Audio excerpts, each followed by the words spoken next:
Irmãos,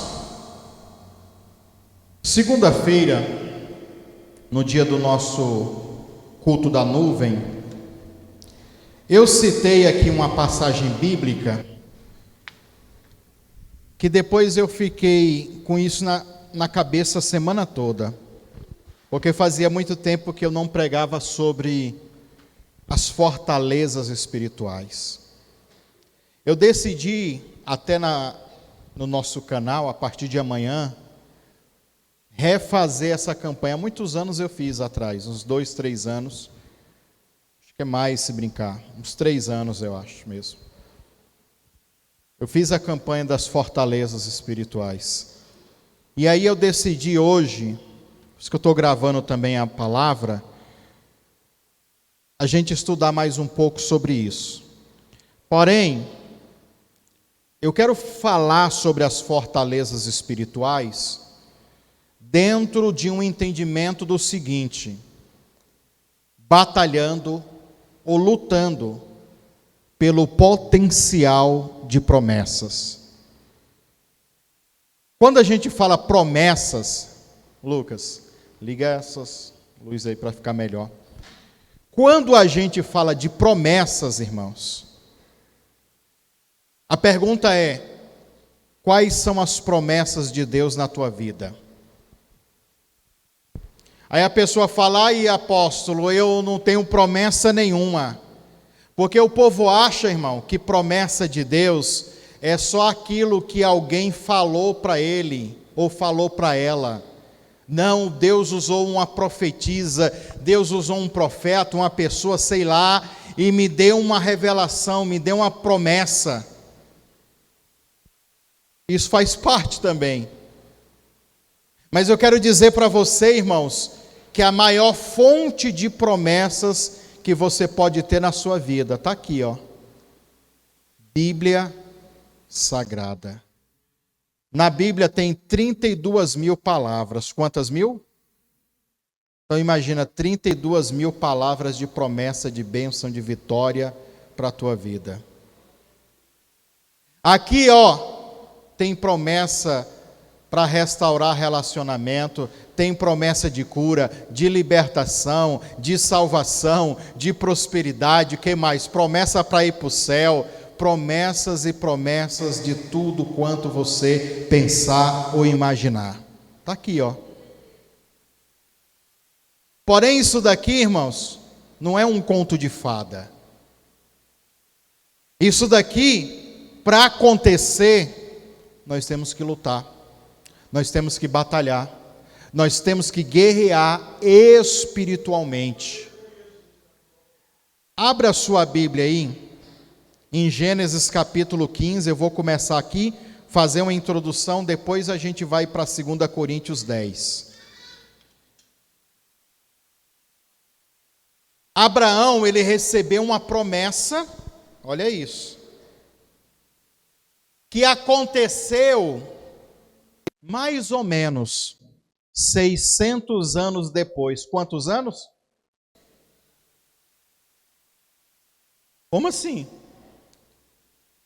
Abraão recebeu uma promessa que aconteceu quantos anos depois? Ele estava vivo? É lógico que não, irmão. Porque não era uma promessa só para ele. Era uma promessa para ele e as gerações dele. Olha quantos anos, irmãos, essa promessa ela perseguiu a geração de Abraão. 600 anos. Gênesis capítulo 15, versículo 16. Abraão está na região aonde é chamada Canaã. Perímetro geográfico chamado o quê? Canaã. Aí, olha, Gênesis 15, 16. A minha tradução é a King James atualizada. Depois de 4 gerações, quantas gerações? Depois de 4 gerações, teus descendentes retornarão para essa terra. Portanto, não expulsarei. Olha aí, olha, isso aqui é muito importante você entender. Portanto, não expulsarei os amoreus, até que eles se tornem tão malignos que mereçam ser severamente castigados. A João Almeida, irmão, diz assim: até que a medida dos amoreus, não esteja completa. Não é esse texto que a gente vai se embasar, mas isso tem a ver com o que a gente vai ler agorinha. No original, quando você encontra assim, essa medida de iniquidade dos amoreus ainda não está completa. Quando a gente vai traduzir do original para encontrar outras linhas de interpretação, a gente encontra essa da King James atualizada.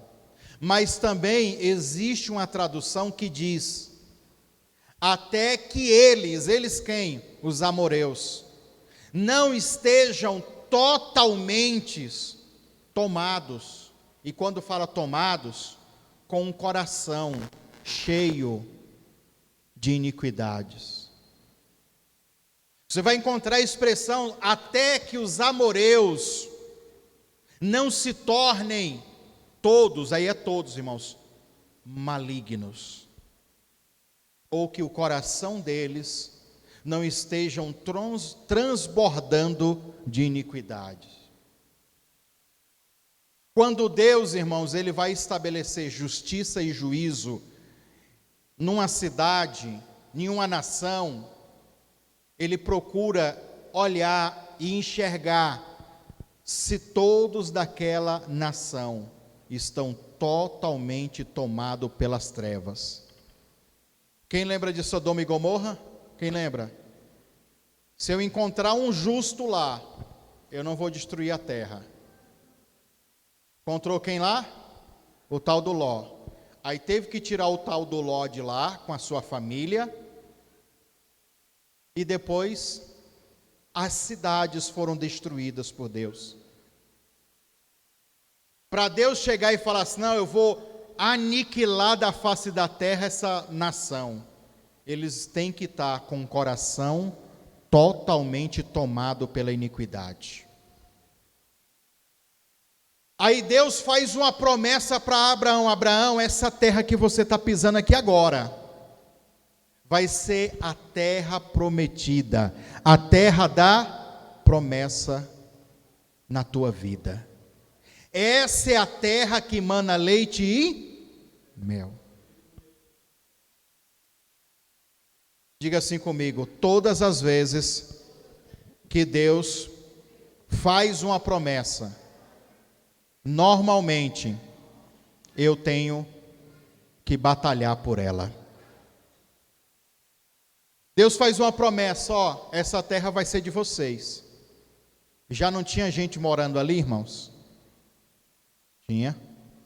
Inclusive, eles foram bem resistentes. 600 anos depois, quem é que vai entrar na terra de Canaã? Josué com seu exército. 600 anos depois. Era a terra da promessa. Eles estavam fugindo de Faraó, tinham saído do Egito para entrar na terra da promessa. E o que ele encontra lá na terra da promessa? Facilidades? Não. Ele vai encontrar guerra, batalha, caos, conflito. Ele vai encontrar tudo isso. Olhe para mim, irmãos. Você diz assim: eu vou montar uma empresa para me prosperar. Não se preocupe. Tenha isso em mente. Tenha isso como uma verdade. No ramo que você for trabalhar, no ramo que você for desenvolver a tua empresa, pode ter certeza, já existem inimigos estabelecidos lá, há muito tempo. Não, vou constituir uma família. Pode ter certeza que na família também já inimigos estão constituídos. Não, quero casar. pode ter certeza, existem inimigos já constituídos. Ah, não, eu vou prosperar e vou lutar pelo ministério, pela minha vida espiritual. Não se preocupe, há muitos inimigos que você vai ter que derrotar para viver as promessas de Deus. Eu não vou nem entrar mais, porque a vontade é eu entrar mais aqui no texto e falar do inimigo eu. Porque uma geração não entrou na terra da promessa por causa do eu, do coração deles.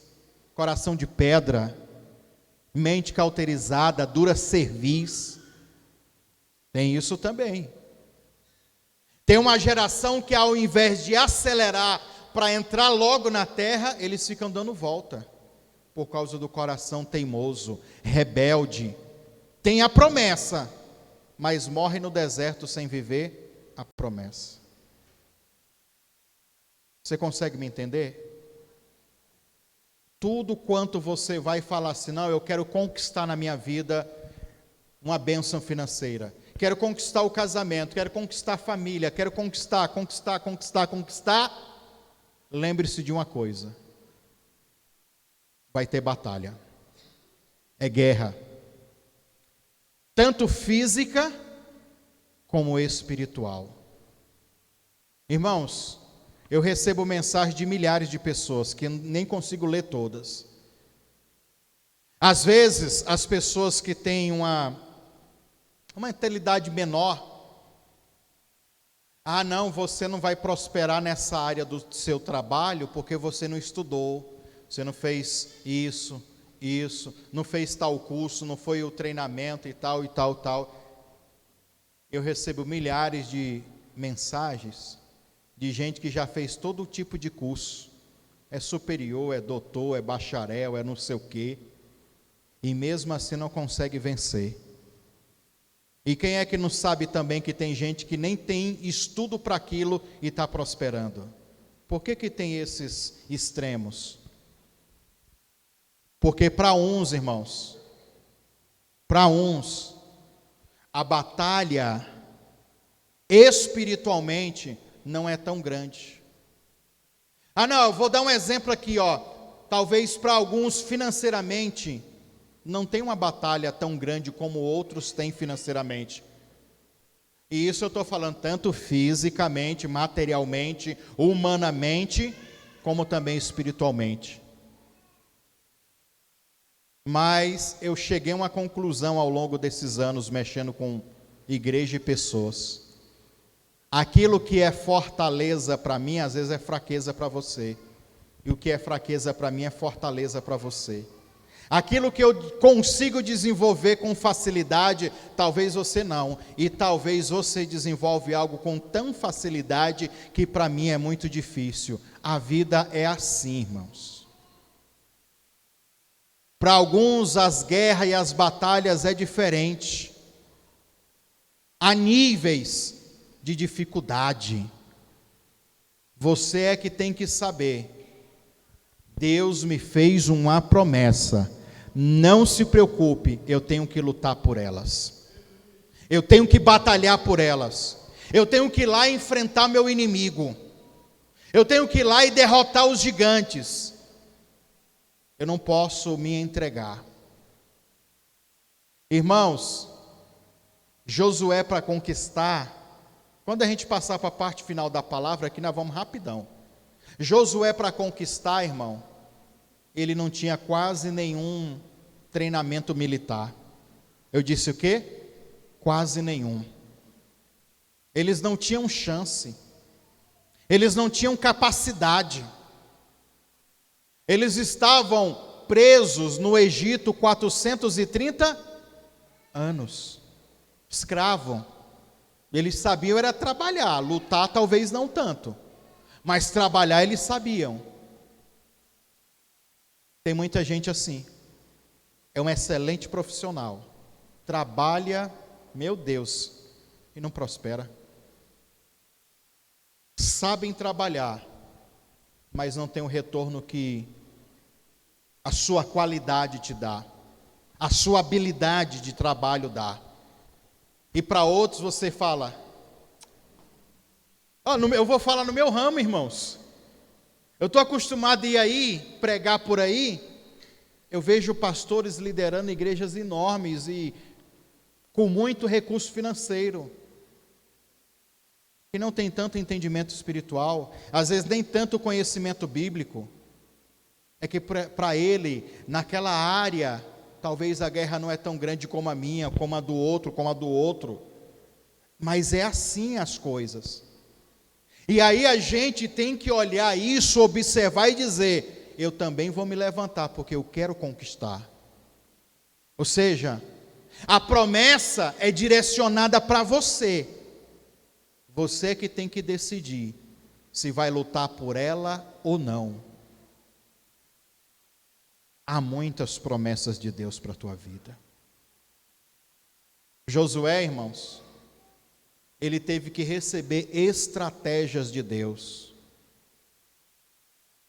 Quem é que não se lembra que uma das primeiras cidades que eles foram conquistar foi quem? Jericó. Ou a mais famosa, né? A mais famosa das cidades em Canaã que eles conquistaram foram o quê? Jericó.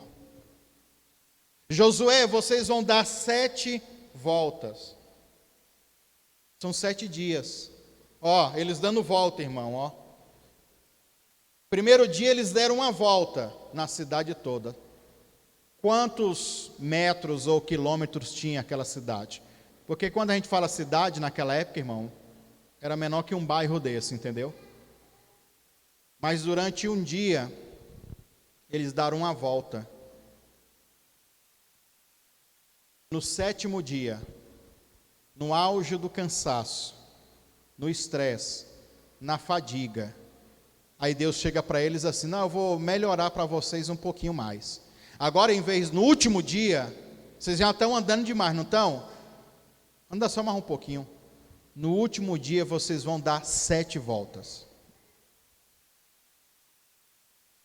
Quando a gente pensa que Deus vai facilitar, né? Não, vamos dar só meia volta no último, Deus. Nós já demos 6. Não, no último dia vocês vão dar 7 voltas. Para andar só mais um pouquinho. Eles deram as 7 voltas. E gritaram. A palavra ali para gritaram é a palavra hebraica shabash, que significa, do hebraico para o português, grito de vitória. Eles deram um grito, irmão. E as muralhas que aparentemente não poderiam ser destruídas, caíram por terra. Falar assim, irmão, é muito fácil, né? Eu quero ver você entender a lógica disso. Como? Como que muralha cai com grito? Eu fico pensando, o povo, irmão, dando volta ali, na cidade. E lá é muralha, não é murinco nesse nosso, é muralha. O inimigo olhando lá de cima da muralha e falando: ai, que trouxa. Essa cambada de besta está dando volta aí para quê? Não é assim que o povo fala? Negócio de oração, de campanha. Não, vai dar certo não. Olha lá, estou dando volta. O que eles estão? É uma mandinga que eles estão fazendo? Diga assim: Deus tem as suas estratégias. Quando eu falo isso, eu só me lembro do apóstolo Paulo aqui, irmão. A sabedoria de Deus é loucura para os homens. Quem estava dando volta ali, o povo lá em cima tão doido. E Deus está falando: não, vocês estão certinhos, vocês vão ver o que vai acontecer. A palavra loucura no grego, no Novo Testamento, é morian. Morian, loucura, pode ser traduzido como idiotice.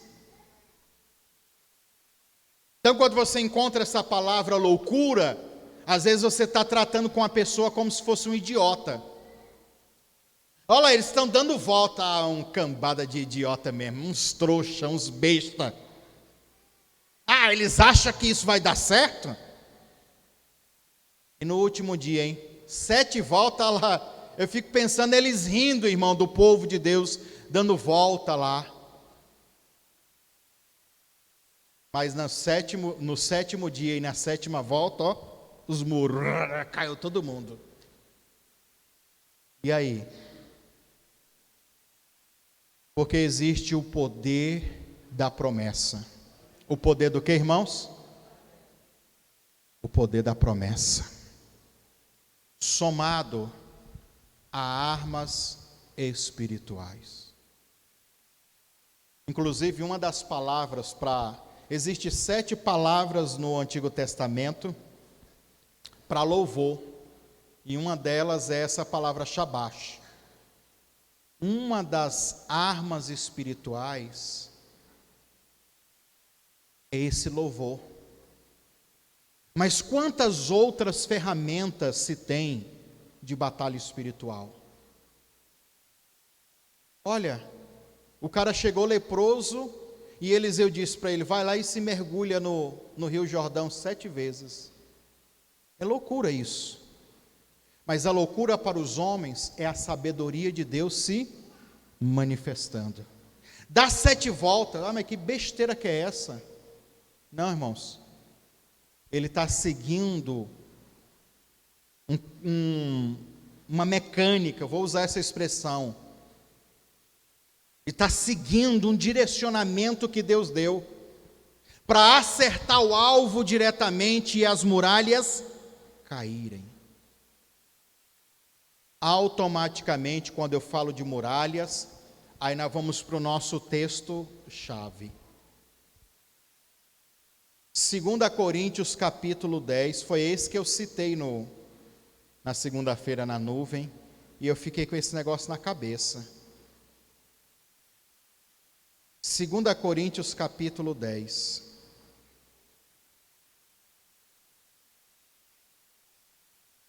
As armas, a guerra, a batalha, a luta, a peleja, seja qual expressão que você quer usar, ela é real.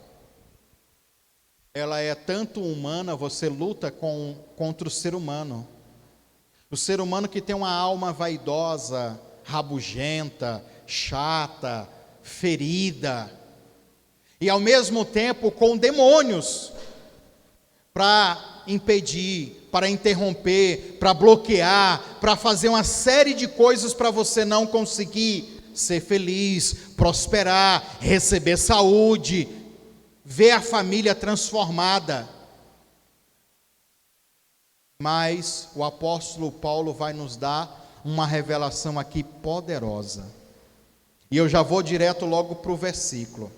2 Coríntios capítulo 10, versículo 4, Paulo vai dizer o seguinte: porque as armas da nossa milícia, ou da nossa guerra, não são terrenas, mas poderosas em Deus. Aumentou aí, Lucas. Em Deus, para destruir o que, irmãos? Fortalezas.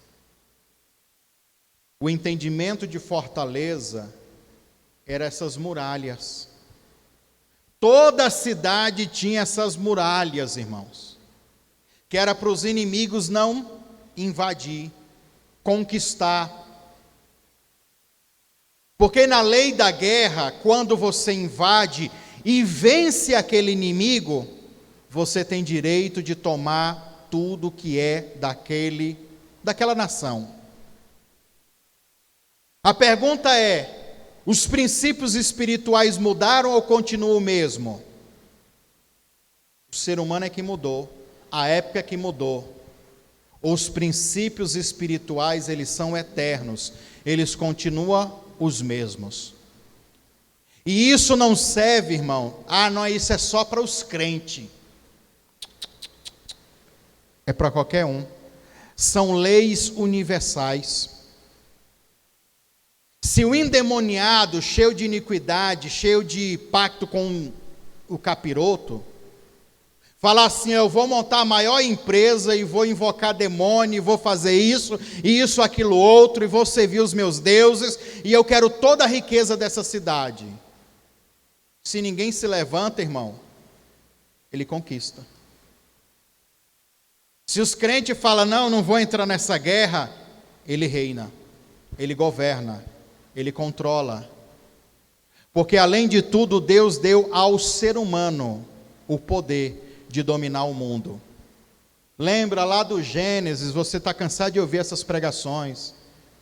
Deus disse para Adão: Adão, está aí a terra, domina ela, conquiste ela, governe sobre a terra. Qualquer um pode fazer isso. Mas a partir do momento em que um homem e uma mulher de Deus se levanta e diz: não, quem vai conquistar é nós, e nós vamos implantar a influência do reino de Deus, aí a guerra se instala. É isso que você tem que saber. No caso do povo no deserto, eles estavam saindo do deserto para ir para Canaã. Quando eles chegavam em Canaã, chegaram lá, eles encontraram o quê? Os amoreus lá. Amoreus, filisteus, um monte lá, fariseus, jebuseus, um tanto de zeus lá. E fortalezas. Lembra dos espias, irmãos? Eles voltaram e falaram para Moisés: Moisés, os homens são tudo grande. Nós, para eles, parecemos um gafanhoto, tanto que os homens é grande. Os cachos de uva que trouxeram de lá, irmão, grande. Eles disseram: as fortificações, as casas, tudo grande. 10 de 12 falaram: nós não iremos, estamos com medo. Caleb e Josué disse: não, é isso mesmo que eu queria. Era a resposta de oração. Não queria mais morar num barraquinho, eu queria uma casa grande mesmo. A mentalidade, irmão.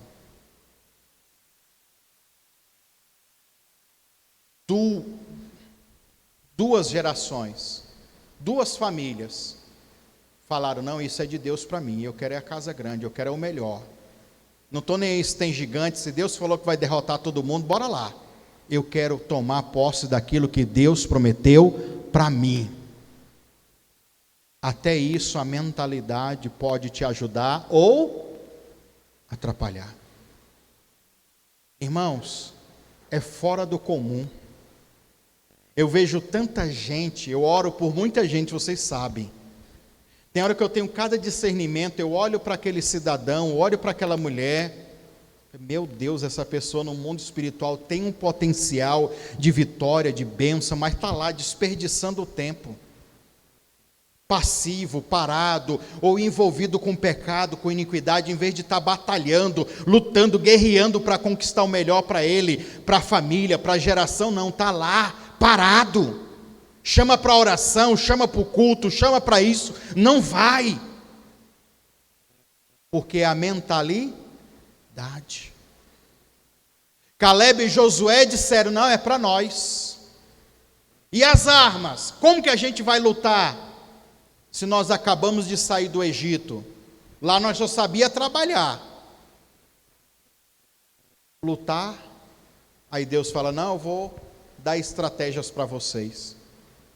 E eles fizeram tudo, irmão, conforme Deus foi revelando, foi mostrando.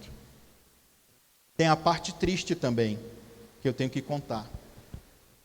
Eles começaram a conquistar. Conquistou Jericó, conquistou Ai, foi conquistando. Josué fez uma coisa que Deus não mandou ele fazer, depois isso reflete lá na frente. Fez um acordo de paz com os amoreus. Era para destruir todo mundo. Não, vocês trabalham para nós aqui como escravos e a gente não mata vocês. Era para destruir tudo. Lá mais na frente, anos depois, Davi vai ter problema com isso. Saul vai ter problema com isso, quando eles implantam o Estado. Agora eles vão ser chamados uma nação. Deu problema.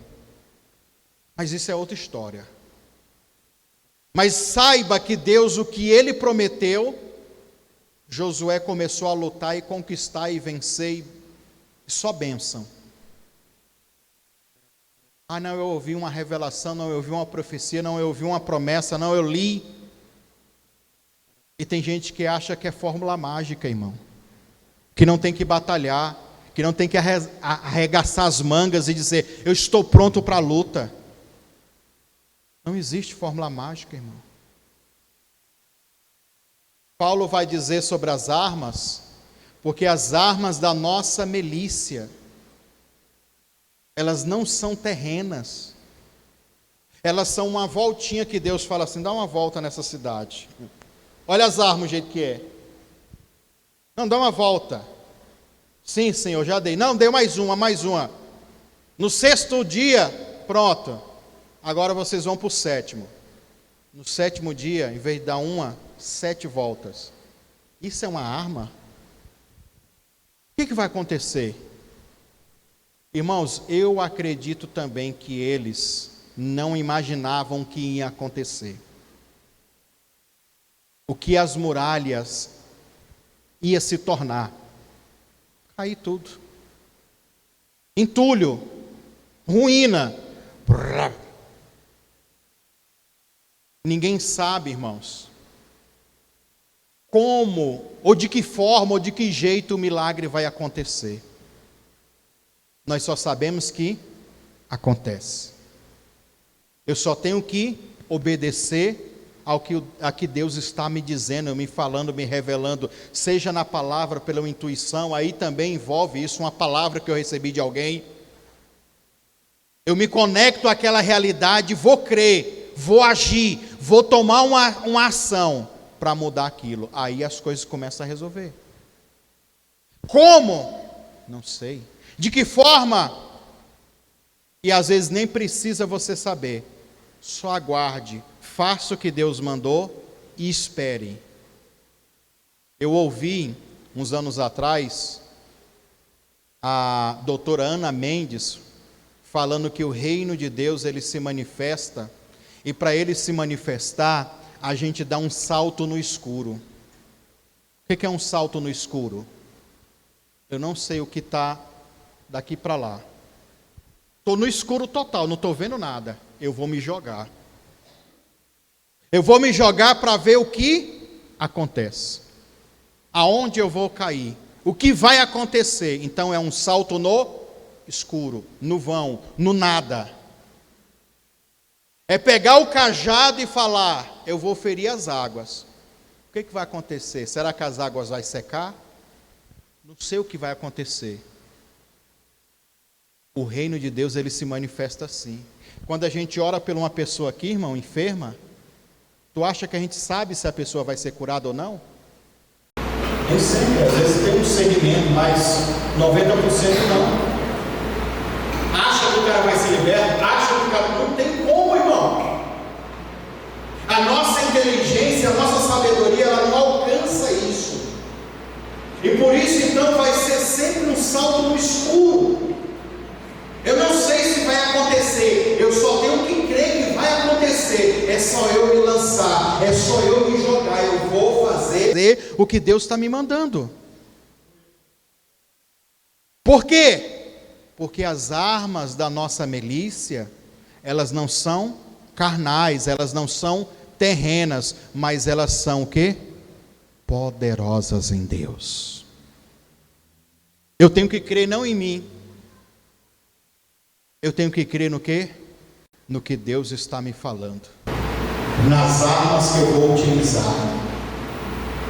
Na instrução que eu tenho para lidar com aquela situação. A palavra guerra, irmãos, eu vou começar aqui para a gente passar para a parte final. A palavra guerra aqui, em 2 Coríntios 10, é estratégia.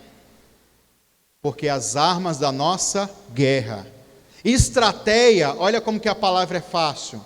Vai dar origem à palavra no português para estratégia.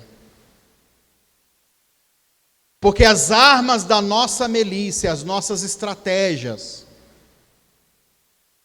elas são o quê? Elas não são terrena, mas elas são poderosas. Irmãos, eu vou dizer para você que 80%, quantos por cento?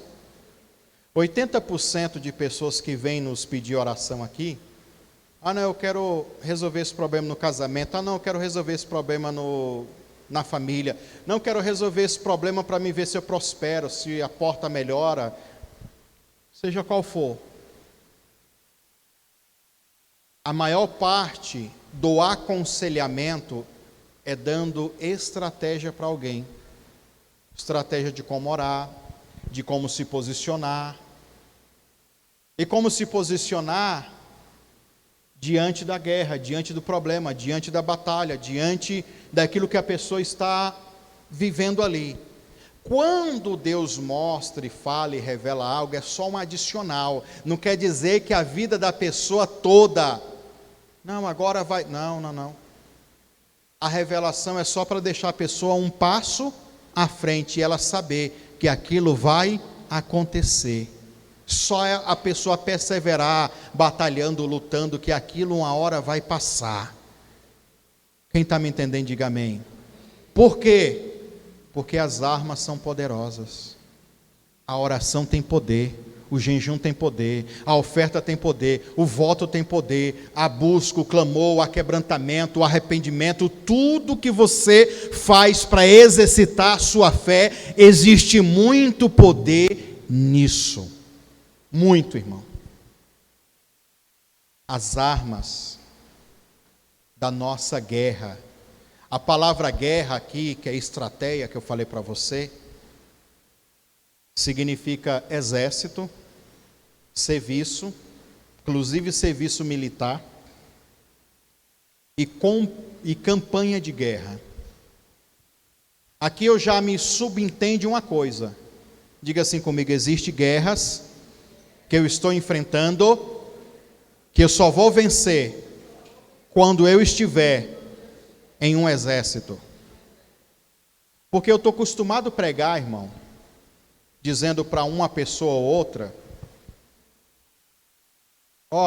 você nem precisa vir na igreja. Se você servir Jesus lá certinho na sua casa, tem muitas vitórias que você vai conquistar. Estou mentindo não, irmão. Você é um sacerdócio real. Tem muitas coisas que você, se servir Jesus direitinho lá, muitas coisas você conquista. Porém, existem bênçãos e guerras que não adianta lutar sozinho. Eu preciso da habilidade de um, da oração do outro, da instrução daquele, e a gente forma o quê? Um exército. E eu já digo para você, as principais bênçãos da tua vida sempre serão bênçãos que vão ser conquistadas no coletivo de guerra. Existem demônios, como a Bíblia diz que casta, a palavra casta, tem casta de demônios, só sai com jejum, hein? A palavra casta é exército, é tropa. Existe uma tropa. Você não está lutando só contra um, é uma tropa. E fora que quem está vivendo uma guerra com feitiçaria, com bruxaria, irmão, tem gente que vai aqui para uma bruxaria, faz com um, faz com outro, aí imagina um tanto de gente. Para vencer esse tipo de guerra, tem que se juntar a um exército que entende, a pessoas que entendem, para que este problema, essa guerra, ela seja sanada e você tenha vitória. Eu vou te perguntar, irmão, Josué sozinho conquistou? Ele venceu todos os inimigos sozinhos? Ele tinha a promessa, ele tinha o aval de Deus. Ele teve que lutar com um exército. É muito lindo a gente ler o nome de Josué, de Caleb, e falar, não, eles foram os percussores, eles que foram os primeiros, eles que foram os caras que estavam na linha de frente. Mas eles não venceram sozinhos. Foi um exército. Existem guerras que você só vai vencer quando você se conectar a outras pessoas, em um princípio de amor, em um princípio de honra. E não é um princípio de sanguessuga não, viu, irmão? Princípio de honra. Quer mais linguagem de honra que no conceito militar, irmão? O militar, ele não deixa o soldado, o amigo dele, ferido na guerra, não. Ele às vezes morre junto, mas não deixa o cara lá. Quem é que nunca ouviu falar que o exército de Deus é o mais injusto que tem? É verdade, irmão. Porque para falar mal dos outros, para dar com a língua e amaldiçoar alguém, às vezes da nossa fé, a gente não muda nem de roupa. Mas isso não também compete só aos crentes, não. É todo, aonde tem o tal do ser humano, irmão. Tu acha que não tem macumbeiro que fala mal de macumbeiro, irmão? Ah, pelo amor de Deus, né? Médico que fala mal de médico? Em todo segmento. Mas o único que não deveria ser desleal é o nosso, e é. Olha lá, ó, a irmãzinha caiu, pecou, olha lá, o diabo. Orar ninguém quer, jejuar, entrar na guerra ninguém quer. É assim ou não é, irmãos? Eu estou falando besteira? Não estou, né, parece. Não, é assim. Tem gente que também está na guerra e não quer lutar. Aí não adianta você lutar sozinho. Ai, 6 horas aí por mim. Não, 6 horas não, irmão. Vem para a guerra também, ué. Só eu que vou ficar levando aqui retaliação? Não, que negócio de 6 horas. Venha, bora para a guerra também. Aí fica fácil. Tem gente que quer assim. Luta por mim aí, batalha por mim, pega o capiroto pelo chifre e arrasta para mim aí. Não, irmão, vamos junto. Fica mais maneiro. Fica mais fácil. Tem pessoas que não entendem isso também. Eles querem na verdade, ele que acaba virando um encosto dos outros. Se encosta nos outros, não quer fazer nada. Também não vai. Tem que ser um exército que quer lutar. Quem está me entendendo, diga amém. As armas da nossa guerra, elas são poderosas. A palavra poderosas, no grego aqui, é dunatos. Possíveis, a primeira tradução. A segunda tradução, milagre. Uma outra tradução, além de poderosa, suficiente. Você pensa assim, ó, as armas são poderosas. Pastor, estou numa guerra que tem não sei quantos problemas, capiroto, demônio, sei lá.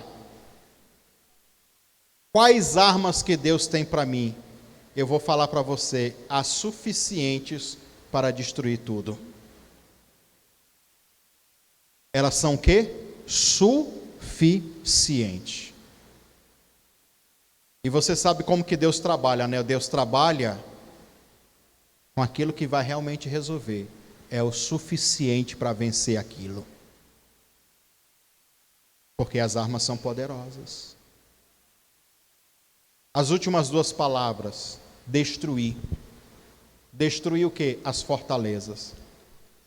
A palavra destruir, kaitaireses no grego, significa trazer a ruína, derrubar, arrasar. Significa também, a tradução que eu mais gosto é demolir. E também tem uma tradução que já pega lá o sentido figurado da palavra também, que é destruir ou trazer a extinção, extinguir, sobra nada, com emprego de força ou de violência. Extinguir, irmãos, é falar assim, ó, não vai sobrar nada. As armas, elas são tão poderosas que elas vão fazer o quê? Extinguir. Só que elas têm que ser usadas, olha a tradução, com emprego de força. Olha para o irmão do seu lado e vê se ele tem força para guerrear. Ou ele está que nem um saco de batata. Vigia, irmão. Saco de batata é? Misericórdia. Será que ele tem força? Tem que ter força, porque é um muro. A palavra fortaleza, eu já acabei de falar várias vezes aqui, é um muro, é uma muralha, irmãos, que não vai ser destruída com um tapinha, pá. Não, irmão, é com violência, é com emprego de força, é chorando, é sangrando, é sentindo dor, é lascado e você está lá, eu não desisto. Ah, mas eu não estou vendo resultado, e daí? Vai. Olha aqui, irmão, tu acha, eu estou dando 7 voltas, quando chega no 6º dia, tu acha que na tua cabeça tu vai falar, eu estou com as canelas doendo. Não vi nenhuma pedrinha caindo daquela muralha ali. Aí chega no 7º dia, Deus fala, tu vai dar 7 voltas, fala, haja canela, viu agora? Quem está acima do peso já vai colocar a mão no joelho, já vai dizer, Senhor, blinda. É assim ou não é, irmão? Agora, eu não vi nenhuma pedrinha caindo. Será que esse negócio vai dar certo? Você não está vendo o mundo espiritual. O que está acontecendo no mundo espiritual? Você só fica olhando o físico. Eu estou orando pelo meu esposo, ele não está mudando nada. Eu estou orando pelo meu filho, olha lá, ele parece estar mais perturbado. Irmão, milagre não tem como você saber. Eu cheguei quantas vezes de balada, de festa na casa lá da minha mãe orando por nós. Eu ficava pensando, hoje eu penso nisso, que ela pensava, eu estou orando, eles estão ficando mais perturbados aí. Não é mais pecado? No dia que a gente resolveu ir voltar para a igreja, irmão, foi do nada. Foi do quê? A gente acha que é do nada. Teve alguém que ficou anos orando. Do nada veio um pensamento. Eu me lembro até hoje, começou com meu irmão Elias, que era um dos mais bagunceiros. Você quer saber? Vou mexer com esse negócio de festa mais não, de cerveja, de não sei o quê. Eu acho que eu vou para a igreja. O quê? Não, eu vou. E nós ficou rindo. Que igreja, meu irmão? Primeiro mês ele estava lá assistindo culto todo dia. Segundo mês também. No terceiro foi todo mundo também. Aí você acha que é do nada. Aí do nada todo mundo decide. Que conversa, irmão. Oração, oração, oração, clamor, choro, lágrima, sofrimento, perreio, tribulação, um monte de coisa, para olhar depois e falar, valeu a pena. As fortalezas, irmãos, por mais que você não veja elas caindo, por mais que você não veja diferente, não mudou nada, não vi nenhuma rachadura até agora. Não se preocupe, que quando elas virem abaixo, todo mundo vai ver o milagre de Deus. Até você vai se surpreender, porque Deus faz coisas que nos surpreende, é ou não é? Quem acreditava que as muralhas iam cair, irmão? Ninguém. De repente, brá! As fortalezas, ela do mesmo jeito. No mundo espiritual, quando você começa a orar, já começa a ruir lá, já começa a tremer. E quando cai no mundo espiritual, no plano físico, se materializa, cai também. Então a batalha é primeiramente no mundo espiritual. Você destrói os demônios, as fortalezas espirituais, e depois muda na mente da pessoa, muda nas finanças, muda na saúde, muda no casamento, muda em todas as áreas. Enquanto o milagre não acontecer, eu tenho que ficar na posição. É para me dar volta? Então vou dar volta aqui até. E o milagre acontece. É só não sair da posição. Oxuroma é a palavra fortaleza. Oxuroma significa uma defesa forte. Uma defesa o quê? Se as fortalezas são uma construção do próprio diabo, as fortalezas também fazem parte, irmãos, do entendimento dos cativeiros espirituais, tá? É uma prisão que eles fazem no mundo espiritual. Coloca lá o teu casamento nessa prisão, coloca lá a tua vida financeira. Imagina então uma fortaleza, um castelo bem forte, porque a palavra também significa castelo forte. E o diabo fala assim, vou pegar a vida amorosa dele e vou colocar lá dentro. Quero ver quem é que vai invadir para destruir, para tomar posse, para conquistar. Da mesma forma que antigamente, nas fortalezas, havia os atalaia e os vigia lá nas muralhas, observando, arqueiro, para ninguém acessar.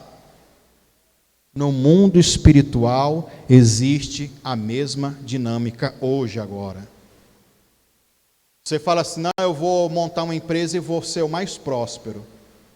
Existem fortalezas demoníacas que prendeu um fluxo financeiro ali. E tanto o diabo como também quem o diabo está, entregando esse fluxo financeiro, vai dizer, vamos reforçar.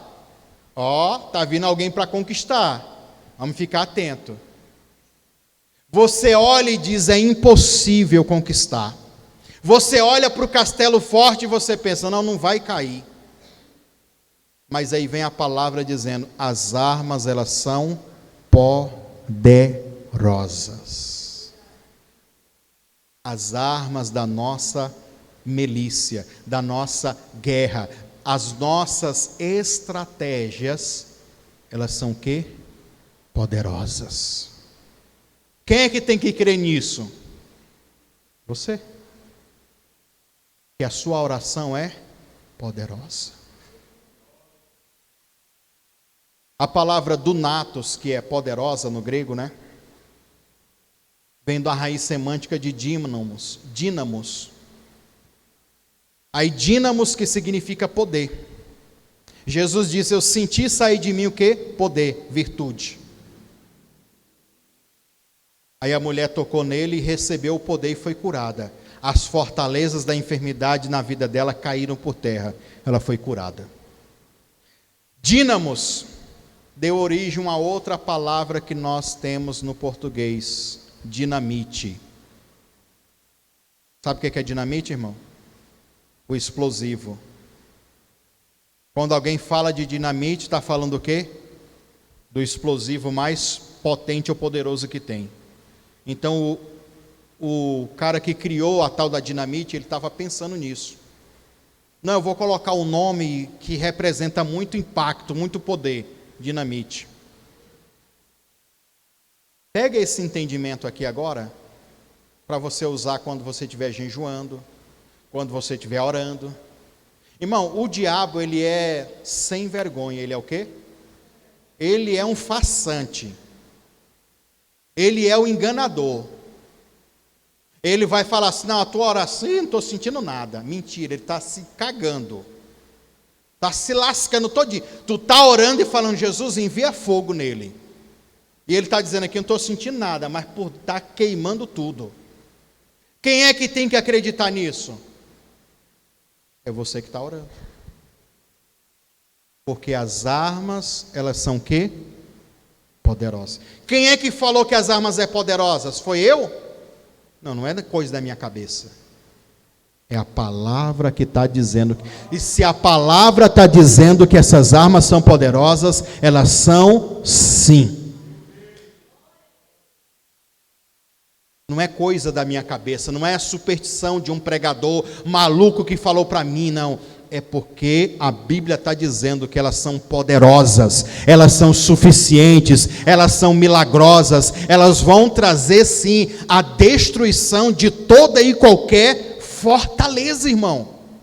Eu vou repetir, quem é que tem que acreditar nisso? Você. E aí, meu irmão, o impacto na oração é outra coisa. Vamos ficar de pé para a gente orar?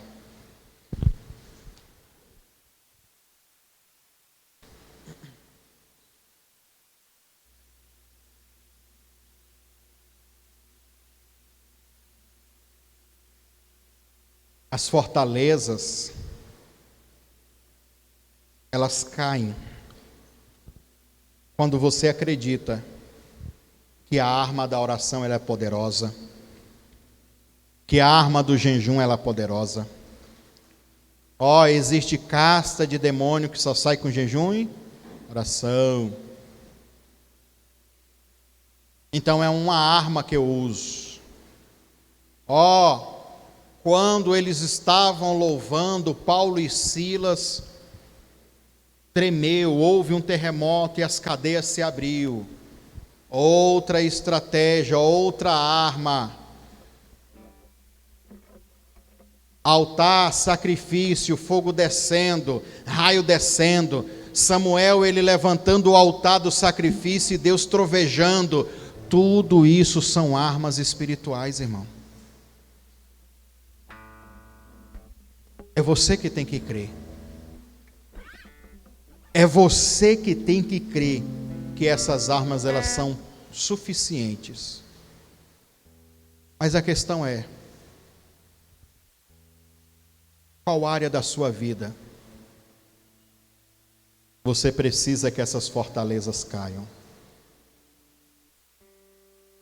Lembra-se de que as fortalezas estavam lá para impedir eles entrarem na terra prometida.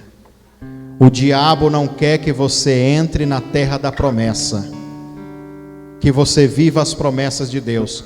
Por isso que ele constrói fortalezas dizendo: você não vai entrar, você não vai conquistar, você não vai ser feliz, você não vai ter saúde, você isso, aquilo. Olha, se convença hoje que as suas armas, elas são poderosas. Há poder no nome de Jesus. E no nome de Jesus cai toda a muralha. E no nome de Jesus cai por terra toda a força maligna.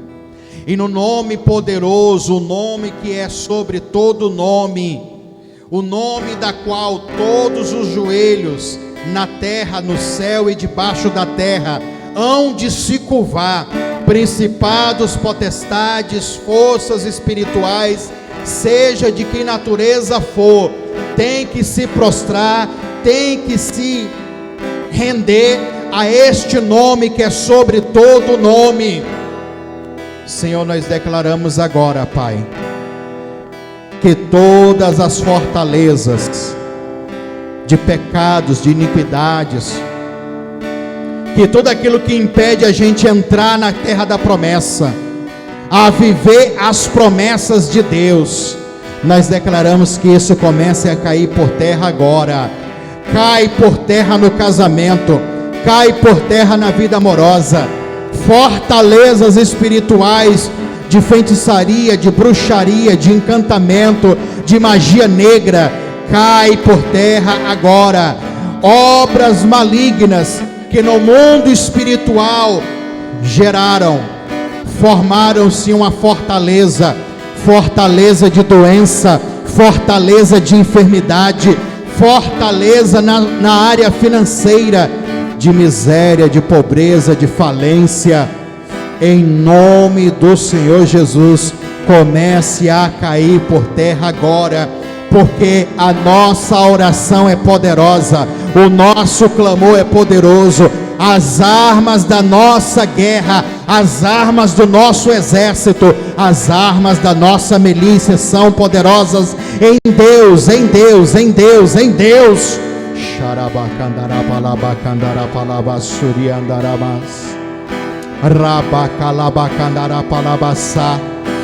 Cai as fortalezas em torno da família, fortalezas de crime, de prostituição, de morte, de tragédia.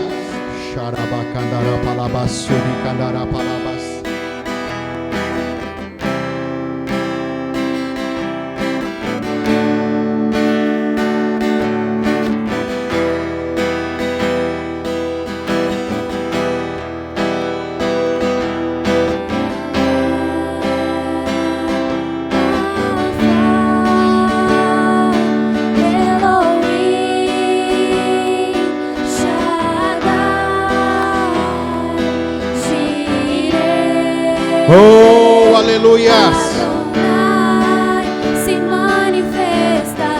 E ele vai se manifestar e as muralhas vão cair.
Eu creio, Senhor, que essas muralhas, elas caíram por terra hoje.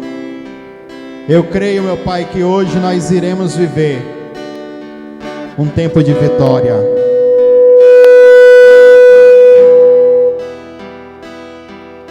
Arma, Pai, arma o teu povo com estas armas poderosas, as armas da nossa milícia, as armas da nossa guerra. Elas não são carnais, elas são espirituais e poderosas em Deus para destruir as fortalezas. Senhor, nós declaramos hoje, declaramos agora, que todas as fortalezas que o diabo levantou estão caindo por terra agora. Agora. Cai do casamento dele e dela. Cai essas fortalezas financeiras. Cai a fortaleza da enfermidade, da doença, da miséria, da falência, da dívida, da vida medíocre. Cai a fortaleza na casa, na família, nos familiares, na vida do filho, da filha, do esposo, da esposa. Cai essa fortaleza de maldição, maldição gerada, maldição herdada. Caia por terra hoje, e o nome do Senhor, Ele é exaltado.